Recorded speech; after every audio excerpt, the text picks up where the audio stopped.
ravie de vous accueillir sur le plateau des Business et Legal Forum. Nous en sommes à la 16e édition du Business et Legal Forum. Nous arrivons en fin de journée et nous sortons d'une table ronde qui avait pour thème les directions juridiques et conformité. Sont-elles les plus à même pour répondre aux défis de la compliance? Je suis ravie d'accueillir sur ce plateau 3 des intervenants. Je commence de droite à gauche. Hugues Boutinon-Dumas, vous êtes professeur à l'ESSEC Business School. À votre gauche, Maximilien Roche, vous êtes membre du bureau et trésorier du Cercle de la Compliance. Et enfin, notre avocat, Franck Verdin, vous êtes avocat associé de Verdin Vergnol Avocats.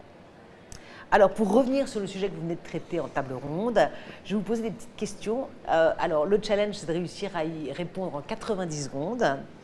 Je vais commencer peut-être par vous, monsieur le professeur.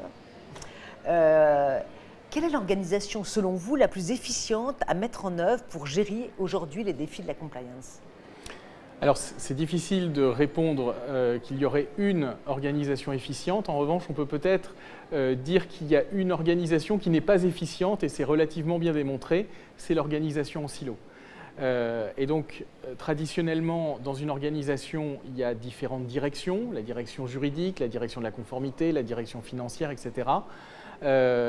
C'est une organisation qui est héritée d'une façon de structurer les entreprises qui trouve sans doute ses limites dans le contexte actuel, qui est un contexte marqué par un choc réglementaire très fort, qui oblige les organisations à s'adapter à ce bouleversement impulsé par les pouvoirs publics nationaux et européens en particulier.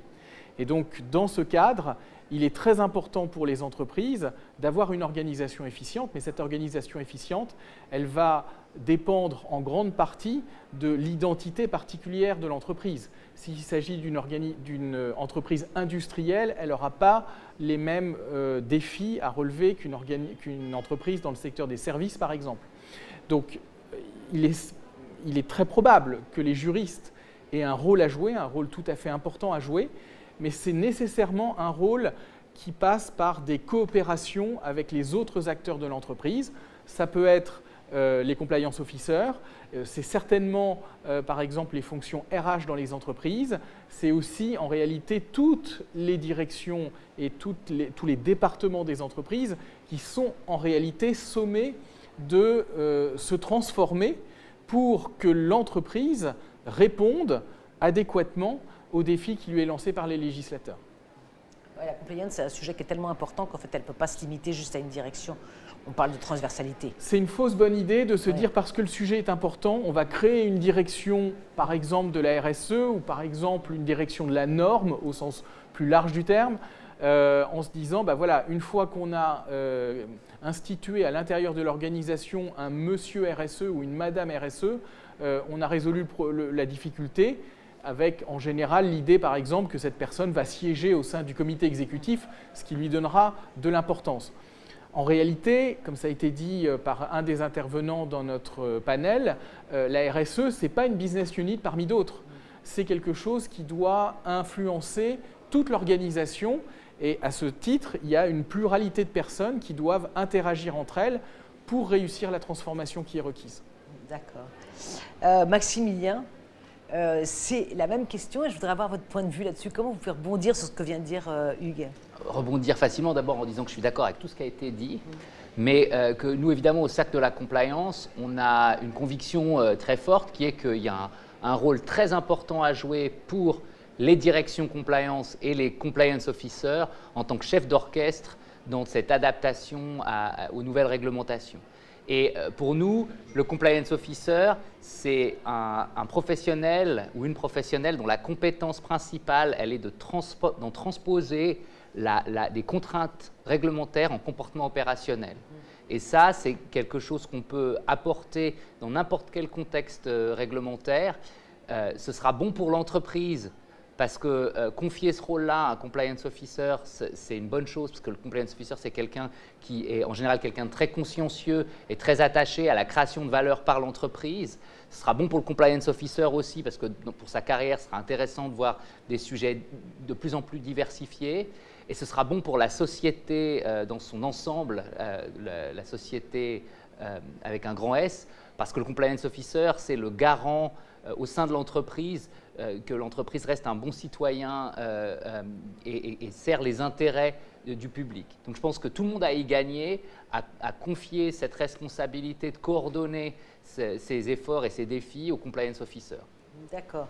Donc une sorte de chef d'orchestre avec les autres directions au sein de l'entreprise. Absolument. D'accord, donc c'est un rôle à la fois central et à la fois partagé. Oui, oui, absolument. D'accord, merci beaucoup. Je me tourne vers Franck Verdun, notre avocat sur le plateau. Bien justement, quelle est votre valeur ajoutée en tant qu'avocat, en tant que conseil externe? Alors déjà, on voit, en tant qu'avocat, on voit une diversité de clients et d'organisations.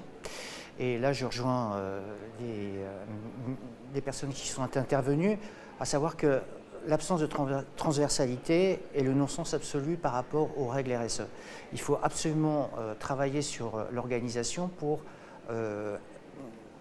offrir la transversalité, parce que les normes RSE ont pour vocation de changer le modèle de l'entreprise, et c'est l'objectif du pacte vert pour parvenir à la décarbonation. Donc ça va impliquer toute l'entreprise, et il faut pour ça qu'on ait des personnes qui puissent avoir une vision globale sur le modèle économique de l'entreprise.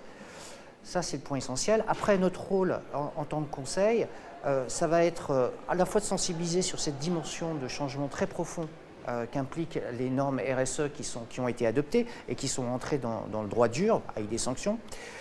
C'est aussi évidemment de réfléchir à des modes d'application, de mise en conformité ou d'application de ces normes qui puissent être les plus optimales, à la fois les plus efficaces, et puis en ayant le souci de la gestion, je dirais, financière de ces implications. Donc ça, c'est notre rôle aussi en tant que conseil, pour trouver les applications méthodologiques pour pouvoir le faire. Ben, c'est parfait.